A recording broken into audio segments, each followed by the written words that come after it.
L'Afrique est un territoire composé d'une grande diversité de pays, de groupes ethniques, de langues et de cultures. Mais il y a au moins deux traits qui rassemblent les peuples africains. La capacité de se relever avec peu de moyens et une solidarité concrète. Cela signifie que si on accorde la priorité à la formation d'une population qui compte 60% de jeunes de moins de 35 ans, il y a une vraie possibilité de vaincre les plus grands défis de ce continent. Et les Africains sont en train de le faire. Ils sont tout autour de ce quartier-là. C'est les enfants de ce quartier, les enfants des déshérités. Parce que nous avons commencé avec des enfants qui ne vont pas à l'école, qui sont des enfants des pauvres, qui ne vont pas à l'école. Et grâce à cette école, aujourd'hui, tous ces enfants savent lire et écrire. Nous sommes à Moscou, à quelques kilomètres d'Abidjan, un quartier surpeuplé, né de la guerre civile et d'un exode rural massif. Ces gens-là, la plupart sans emploi, vivent dans des cages de tôle ondulées, sans eau ni électricité, ni latrines. Des rues impraticables remplies d'immondices. La dégradation matérielle ambiante est accompagnée d'une dégradation sociale et de pauvreté et de délinquance. Dans ces contextes, Harambee Africa International apporte son aide en appuyant le travail des associations locales. Les familles, en tout cas, ils ont constaté qu'il y a un travail qui se fait ici. Et c'est de jour en jour, chacun envoie son enfant. C'est comme ça, c'est devenu une grande école. Grâce à l'aide et au support de l'association Maraou, Mohamed s'occupe de 350 enfants déscolarisés. L'association Maraou non seulement fournit du matériel didactique et soulage les besoins alimentaires, mais offre à de jeunes étudiants l'opportunité de faire du volontariat auprès des plus malheureux. Qui sont très adorables et avec qui on peut apprendre beaucoup. Comme expérience, j'ai appris à savoir écouter parce qu'avec ces enfants, il faut être attentif, il faudrait savoir comment les aider à donner le meilleur d'eux-mêmes parce que ce sont des enfants qui sont intelligents mais qui n'ont pas eu les moyens de pouvoir aller loin et qui n'ont pas les moyens aussi de pouvoir faire plus. Donc ça fait toujours plaisir de pouvoir donner du temps à des personnes qui veulent travailler, qui veulent être meilleures. Malgré le plan de développement instauré par le gouvernement qui inclut un programme spécial pour améliorer le niveau moyen de l'éducation, ce secteur a encore besoin en grande partie d'être organisé. Pour les étudiants qui arrivent à l'université, qui veulent et peuvent payer leur inscription, il faut beaucoup de ténacité et de décision pour aller de l'avant. Il y a beaucoup de difficultés, comme on disait tantôt. On va commencer, c'est de part et d'autre, en fait, du niveau des professeurs comme des élèves. Voilà. Du côté des professeurs, c'est qu'en droit, par exemple, il y a des professeurs, mais il y a beaucoup de grèves parce qu'ils ont des revendications qui ne sont pas écoutées. Il faut être plus courageuse pour bosser seul, sinon voilà, la formation, ça ne passe pas. Et puis du côté des étudiants, il y a des associations d'étudiants qui ont parfois des revendications qui sont mal fondées. Ils n'utilisent pas les meilleurs moyens. Voilà, nous continuons parce que nous recevons beaucoup d'aide, surtout du centre Marawi. Voilà, nous recevons beaucoup d'aide là-bas, beaucoup de conseils. On nous encourage à être plus courageuses et puis on sait que en passant par les difficultés, après on réussit, on est plus heureux. Voilà. La réussite ne vient pas facilement, on a compris ça. Donc on préfère se battre pour un jour être plus heureux quand on va réussir. La Côte d'Ivoire, où un tiers de la population vit avec moins d'$1 par jour, reste néanmoins des pays africains les plus prometteurs avec un taux de croissance important et un souci de diversification économique. L'agriculture emploie 70% de la population, mais 98% de la main-d'œuvre a plus de 65 ans. Il est donc urgent de former les jeunes générations. J'ai été formé dans le domaine de l'agriculture et l'élevage. Grâce à la formation que j'ai reçue à l'EFA, j'ai cultivé du maraîcher. Grâce à le maraîcher, ça m'a permis de lancer une petite ferme qui contient 54 poulets. Nous sommes dans la zone rurale de Yamoussoukro, à 200 km d'Abidjan. C'est ici que se trouve le IFERA, une des 14 écoles de formations agricoles dirigées par des associations familiales qui donnent aux jeunes une formation agricole moderne, alternant la théorie et la pratique.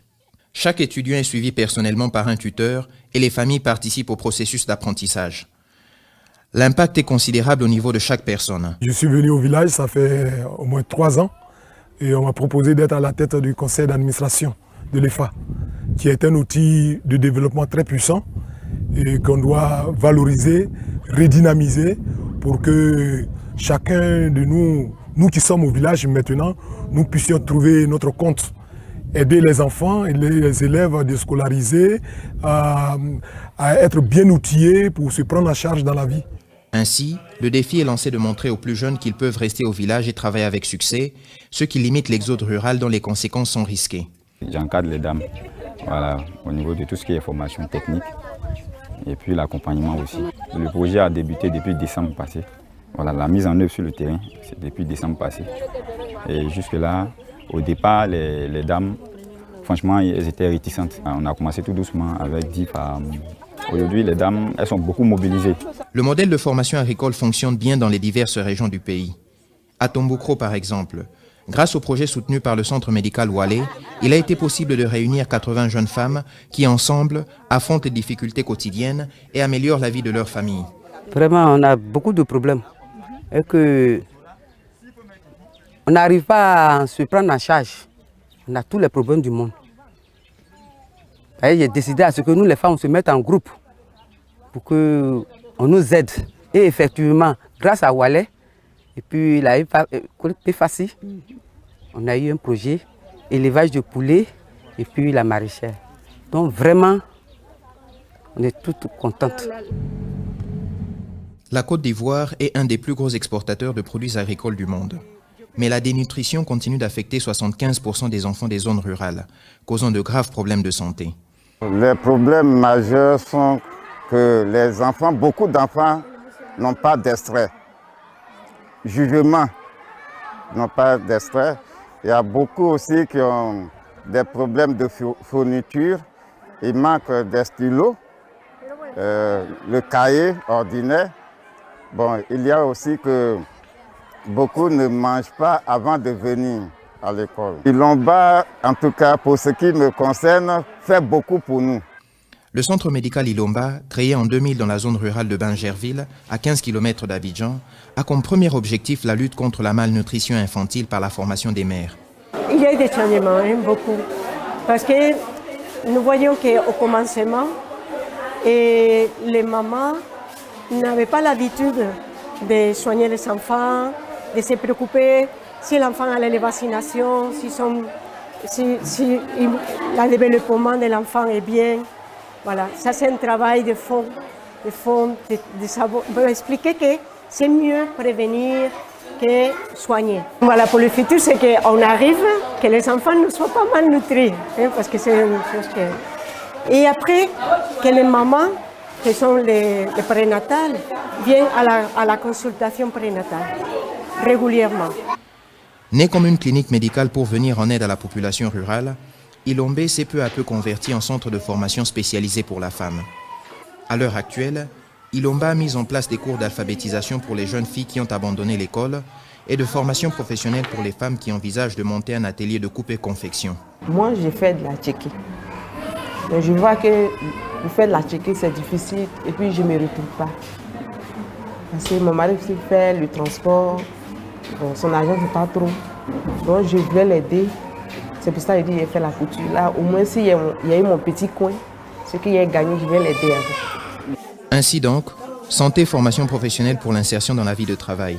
Car bien souvent en Afrique, les problèmes de santé sont liés aux causes sociales. C'est la raison pour laquelle des cliniques en ambulatoire comme Ilomba ou Walé travaillent également, à travers la formation, à l'amélioration des conditions sociales de la population. Il y a des femmes qui, dans mes entretiens, dans mes encadrements, m'ont signifié qu'elles n'avaient pas suffisamment de moyens. Et à la maison, souvent, c'est difficile, même pour prendre les médicaments ou pour encadrer leurs enfants, c'est difficile financièrement. Et c'est ainsi que Walé a demandé de l'aide à l'extérieur et on a eu un projet.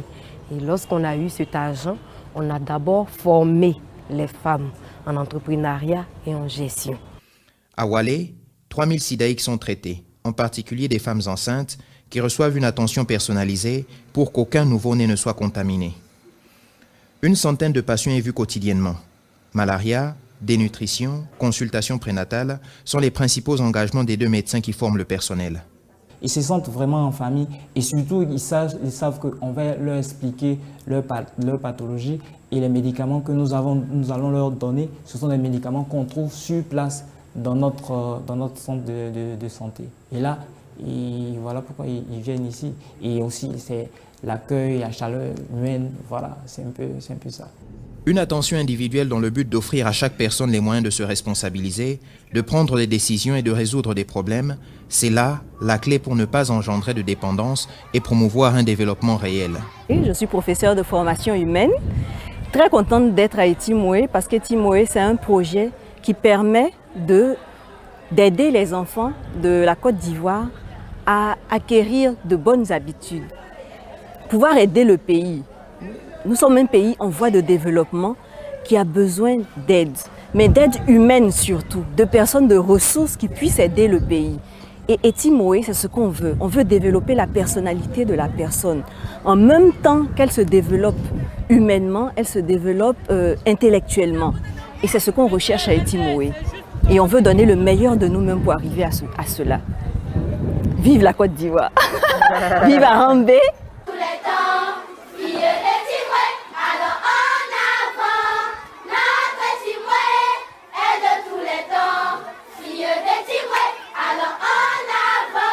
Avoir un enfant ici, c'est accompagner l'enfant dans cette formation intégrale. Et moi, j'ai cette chance-là d'être dans ce groupe et je suis très heureuse de faire parmi ces parents qui sont privilégiés. Toute personne qui se consacre à la formation a bien compris qu'un jeune, formé sur le plan humain, personnel et professionnel, contribuera par son travail à son propre progrès, à celui de sa famille et de la société dans son ensemble, indépendamment des conditions de départ. Cela s'applique dans tous les contextes, sanitaires, scolaires, professionnels et académiques. Le défi le plus important, je pense que le financement est un défi important. Okay? C'est bon de commencer, mais sans financement, c'est difficile de continuer. Avant de démarrer, l'entrepreneur doit savoir exactement où il va, comment s'y prendre et comment faire grandir son entreprise. Donc, c'est ce que MDE nous a aidé à faire. En tant que business school, MDE est d'abord une business school qui a été montée par des dirigeants ivoiriens. Donc c'est une volonté du secteur privé ivoirien. Ce sont des personnes qui ont en quelque sorte réussi leur carrière professionnelle et qui veulent assurer que par une initiative privée, il puisse y avoir un développement autonome et stable de la société ivoirienne. C'est une business school qui est basée sur des règles éthiques et sur des valeurs éthiques assez profondes. Nous croyons dans le développement de la personne. Donc MDE, nous travaillons à former des dirigeants qui puissent contribuer à ce que le pays puisse avoir un développement économique stable, durable et qui puisse se distribuer sur toute la société. Un développement stable et durable qui implique l'ensemble de la société n'est pas une utopie. Au-delà des stratégies et des agendas internationaux, il convient de créer un réseau de relations vivantes et positives au sein desquelles chacun peut se développer dans sa singularité. Voilà le chemin qu'a entrepris Harambé. Pour élever un enfant, il faut tout un village, dit le proverbe africain. Et nous ajoutons, ce village ne peut être efficace que dans un monde où se croisent tous les destins.